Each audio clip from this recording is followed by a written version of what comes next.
Kurb tõsiasi on see, et narkootikumid ei ole Eestis olnud kunagi nii kättesaadavad kui praegu. Enim valmistab peavalu kokaiin, mille tarvitamine muutub aina populaarsemaks, mis tähendab ühtlasi ka seda, et seda liigub meie tänavatel järjest rohkem. 1000 grammid päevas. Just nii palju kokaiini tõmmatakse viimase reove uuringu põhjal Eestis iga päev ninna. Ainuüksi Tallinnas tarbitakse ühes ööpäevas rohkem kui 600 grammi kokaiini. Seda näitavad ka reovee uuringud, aga meie võtame oma infot eeskätt omaenda kogutud infost pluss avastatud juhtumite ja konfiskeeritud koguste pinnalt ja võib öelda jah, et kahjuks kokaiin on tõusutrendis. Varem kuulsate ja rikaste biodroogist on saanud meelemürk, mida kasutavad tavalised inimesed meie ümber ning seejuures mitte ainult reedest pühapäevani, vaid vaata et 24/7. Suurim on kokaiini näitaja Ida-Virumaal, kuid suures pildis on täna tegemist juba üleriigilise probleemiga.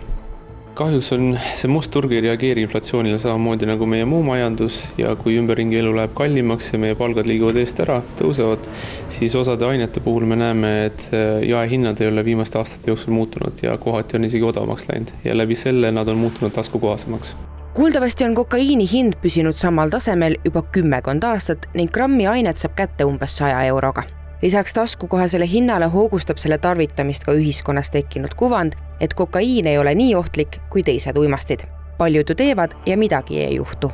Ma ei tea, miks seda peetakse ohutuks, sellepärast, et kokaiin on kiiresti sõltuvust tekitav aine. Ta on südamele halb, ta on vaimsele tervisele halb, ta on limaskestudele halb. Ma ei tea, miks seda peetakse ohutuks. Sihukest asja nagu ohutu aine või ohutu uimasti pole olemas, sest mõned ained võivad sind kohe tappa ja osadel läheb natukene aega selleks, aga lõpp on kõigil üks ja sama, indiviidi allakäik on kindlustatud. Meie tänavatel liikuva kokaiini koostis on viimastel aastatel muutunud ka puhtamaks ehk teisisõnu kangemaks.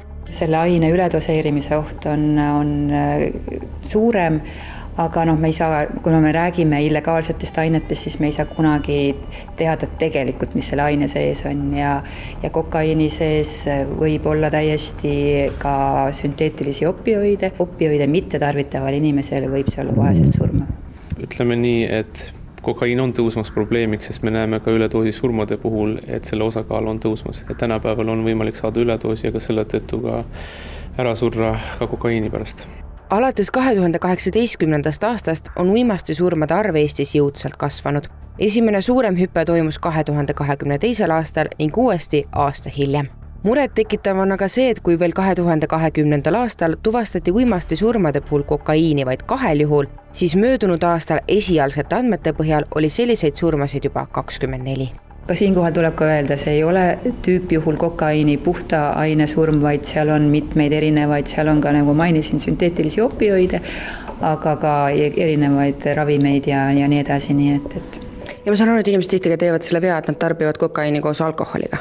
Jaa, kui me võtame oma veebiuuringu tarvitajate uuringu tulemused, siis 88% neid inimesi, kes väitis, et nad tarvitasid kokaiini, tegid seda viimasel korral koos alkoholiga, väga halb mõte. Nii kurb kui see ka ei ole, siis narkootikumidest on tänaseks saanud mugavuskaup, mille saab omale koju tellida sama lihtsalt kui pitsa või uue paari jalanõusid. See vanakoolisüsteem, mis oli läbi tutvustaja käest kätte, see ei ole kuhugi kadunud, küll aga selle osakaal on vähenenud ja nagu meie eraelugi järjest rohkem liigub interneti, suletud sotsiaalmeediakanalitesse nagu Telegram, Snapchat, Signal ja see suuresti see tänava taseme müük toimub täna seal. Euroopa on täna maailma suurim kokaiiniturg ning Eestisse jõuab see peamiselt läbi Läti. Politseil on viimastel aastatel olnud küll suuremaid töövõite, kuid neist ühtegi ei saa tähistama jääda, sest nõudlus tekitab pakkumise. Ehk kui likvideeritakse üks allikas, tuleb kohe asemele teine. Kas siis täna ongi turul selline olukord, et tegelikult neid väiksemaid diilereid on nii palju, et nendele fookust seada ei olegi mõtet, et tuleb neid suuri kalu püüda? Narkoäri ja kogu see ahelik, mis algab seal tänava tasemest ja jõuab sinna rahvusvaheliste laboriteni, see on päris pikk, võib kohati olla päris mitu lüli seal ja meie üritame võrdselt panustada igal tasemel, aga jah, eks me kindlasti üritame keskenduda nendele suurtele kaladele, sest see toob meile ka maksimumefekti.